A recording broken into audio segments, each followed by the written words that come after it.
Olá, meu nome é professor Soares e hoje nós vamos ver o computador EA3. Esse computador EA3 foi desenvolvido por nós.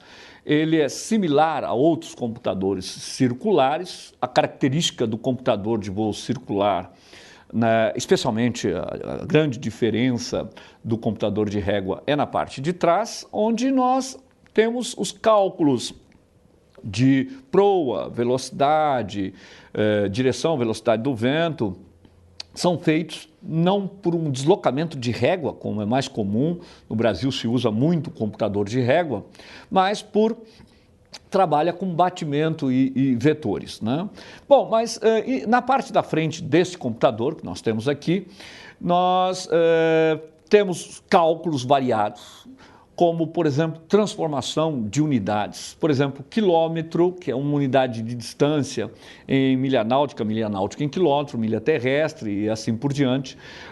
Muitas unidades, como, por exemplo, litro, né? Nós temos litro, você transforma litro em galão, galão imperial, galão americano. Enfim, há várias possibilidades. Temperatura em graus Fahrenheit, em graus Celsius, na verdade Fahrenheit principalmente é usado nos Estados Unidos e na Inglaterra, mas esses cálculos também é possível nós fazermos esses cálculos. Computador de voo nada mais é do que uma régua análoga que tem várias escalas, na qual a gente consegue fazer alguns cálculos realmente importantes. Um dos cálculos muito comum na aviação é o cálculo de distância e tempo, por exemplo, com a velocidade no solo. Então, eu tenho uma distância, tenho uma velocidade, eu calculo um tempo, enfim, eu tenho esses três elementos e, faltando um deles, nós poderemos fazer os mais variados cálculos aqui. São várias escalas. Nós temos, por exemplo, um dos cálculos que só pode ser feito pelo computador de voo. Muitos alegam que não, o computador você pode fazer com regra de 3, mas na verdade muitos dos cálculos que são feitos nessa régua não é possível fazer por regra de 3.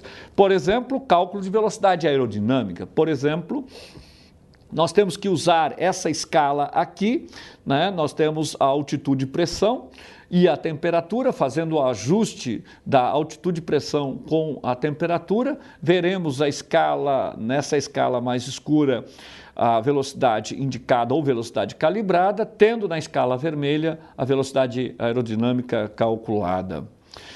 Uma das novidades, aliás, exclusivamente do computador EA3, que foi desenvolvido por nós, é o cálculo de fusos horários. Uma das questões que o índice de erro é bastante alto nas provas da ANAC, no piloto privado e, em alguns casos, no piloto comercial, é fusos horários, cálculo de fusos horários. Os alunos têm dificuldade no cálculo de fusos horários.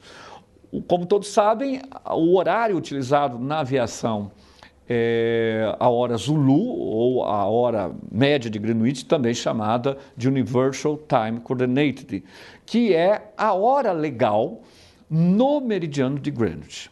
Essa é a hora padrão utilizada na navegação internacional.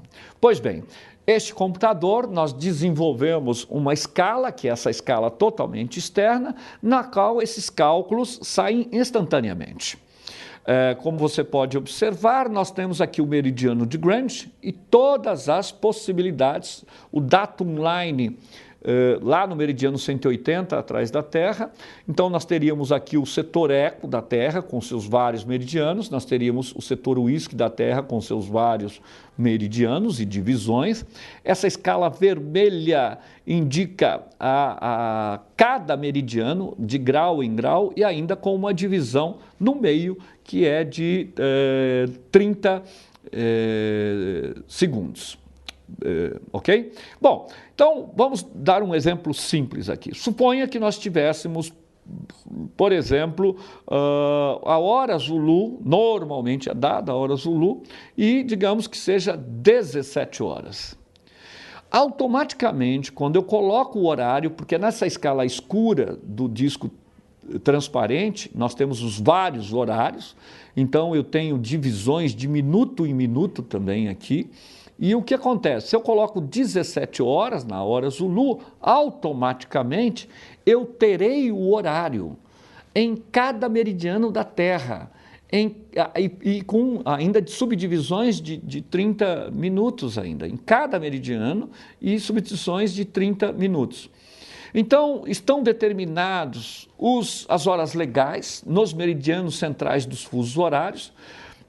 Como você pode ver, tem a indicação aqui dos fusos horários a cada 15 graus e o horário justamente em cada meridiano.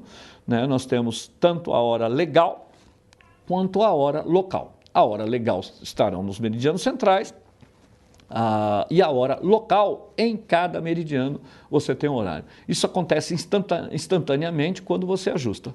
É óbvio que um exercício, por exemplo, não é dada a hora UTC. E aí, por exemplo, num determinado meridiano, é dado uma hora local ou legal. Se for uma hora legal, vamos supor que, imaginemos que eu tenha 21 horas, aqui no exemplo, no meridiano 105 graus eco, 21 horas. Quando eu faço isso, automaticamente eu vou ter 14 horas na hora UTC. Então, e da mesma forma como anteriormente, todos os meridianos terão a sua hora local e também nos meridianos centrais a hora legal. Ou seja, é dado a hora legal, ou é dado a hora local, ou é dado a hora UTC, é possível eu calcular tanto a hora legal quanto a hora local em cada meridiano, sai instantaneamente. Na parte de trás, nós teremos então o cálculo, né, do chamado triângulo de velocidades. Esse cálculo é feito aqui por vetores ou componentes horizontais ou componentes verticais. Bem, eu selecionei aqui um exemplo para demonstrar para vocês como que isso é feito. Então, eu tenho 3 vetores básicos, né, que é chamado vetor solo, que seria correspondente ao rumo que a aeronave voa e a velocidade no solo, portanto, isso é chamado de vetor solo. Eu vou ter a proa da aeronave, a proa que a aeronave mantém, a velocidade aerodinâmica, nós chamaremos isso de vetor aeronave. E a direção do vento e a velocidade do vento, eu terei, então, o vetor vento. É muito comum, a situação mais comum do triângulo de velocidades é dado um determinado vento, portanto, no exemplo, digamos que eu tenha, então, um vento cuja direção é de 230 graus e tem uma velocidade de 15 nós. A velocidade da aeronave, por exemplo, é dada, isso é uma coisa que sempre é dada nos problemas, é a velocidade da aeronave, normalmente é dada a velocidade indicada. Na parte da frente do computador, nós calcularemos a velocidade aerodinâmica, que sai nessa escala vermelha, quando eu faço o ajuste da altitude e pressão com a temperatura, então eu tenho calculado a VA. Portanto, a VA será um valor que nós teremos calculado. E outro é o rumo que eu pretendo voar, quer dizer, o rumo de uma aerovia, por exemplo, 280 graus. O que eu preciso calcular? Bom, falta 2 dados aí. No vetor solo, falta o dado da velocidade no solo, porque é com essa velocidade que se calcula o tempo. E no vetor aeronave, faltará a proa, quer dizer, qual é a proa que essa aeronave deve voar para compensar um vento de 230 graus com 15 nós.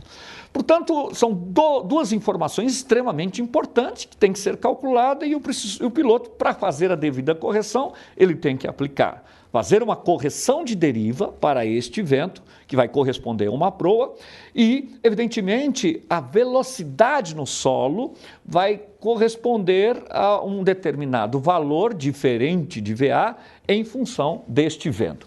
Tudo isso nós vemos aqui no computador de voo. Bom, é necessário, para plotar nessa parte do computador, nessa parte translúcida aqui, utilizar uma caneta ponta fina, de preferência, né? Uma caneta ponta porosa, fina, de cor de destaque, normalmente pode ser preto ou azul, não importa. Bom, então nós temos aqui uma escala do disco fixo, que começa em 10, e isto aqui corresponderá a valores de velocidade, por exemplo, 10 seria 100, 11 seria 110 e as suas várias divisões. No disco mais interno, eu tenho indicação de vários graus. Esses vários graus correspondem às variações de deriva, né, ou correção de deriva. E no terceiro disco, translúcido, transparente, escala em vermelho, nós temos as informações de rumos de grau em grau. Podemos ver abaixo desse disco, existem componentes de cauda, onde isso implicará diretamente na velocidade, aumentando a velocidade do solo em relação à velocidade aerodinâmica, ou componente de proa, que irá reduzir a aeronave, diminuindo a velocidade, porque quando uma aeronave pega o vento de proa, a sua velocidade no solo ela é reduzida, apesar de que dentro da massa de ar essa variação de velocidade não acontece. Bom, a componente horizontal, eu tenho componente horizontal para a esquerda ou componente horizontal para a direita. De acordo de onde vem o vento, nós teremos essas correções para a esquerda ou para a direita. Lembrando que sempre a proa da aeronave é corrigida para o lado que vem o vento. Pois bem, vamos ao exemplo então. Nós temos aqui, no nosso exemplo, nós imaginamos aqui então uma aeronave que esteja voando na aerovia ou no rumo 280, ou uma VA calculada, e esse cálculo foi feito na frente do computador, numa VA de 120 nós, e a direção do vento 230 graus com uma intensidade de 15 nós. Bom, primeiro passo, para cálculo de VS e de proa, o que eu devo fazer? Primeiro passo é colocar a VA no computador de voo. Esta VA é colocada aqui na seta onde está VA. Então, vamos ver quanto que é 120 nós. Então, pego essa seta de VA e coloco de 120 nós. Pois bem, feito isso, nós vamos plotar um vetor completo agora, que é o vetor vento, que é 230 graus com 15 nós. Bem, neste índice aqui, chamado de rumo verdadeiro, eu coloco a intensidade do vento 230 nós.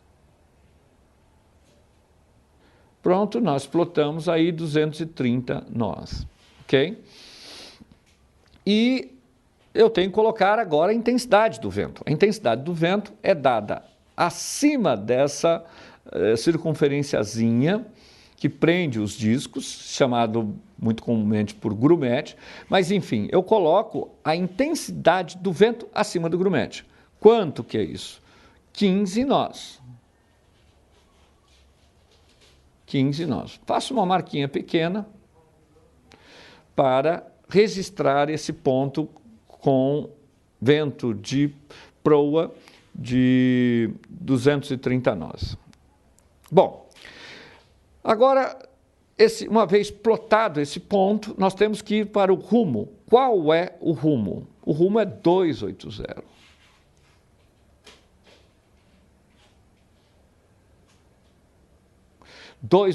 Coloquei aqui o rumo verdadeiro. Bom, como a gente pode observar, houve um deslocamento do ponto para a esquerda. Portanto, há uma componente horizontal, no caso que a gente pode prolongar até aqui a linha central, para ver quanto que é esse valor, essa componente é de 11. E o que significa 11? Essa componente, o que significa 11? Na verdade, 11 ou 12.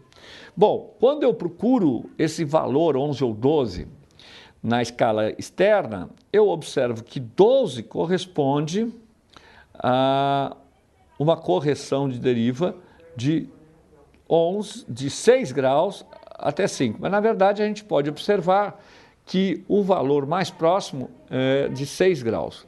Logo, a correção de deriva é de 6 graus. Então, vamos ver essa correção de deriva de 6 graus. A correção deriva de 6 graus é feita à esquerda. Portanto, eu devo aplicar essa correção ao rumo verdadeiro. É de 280 graus. 6 graus à esquerda vai dar uma proa de 274 graus. Bom, agora vamos analisar a componente vertical. Essa componente vertical, basta projetar esse ponto na linha vertical. O valor que encontramos é exatamente de 10 nós.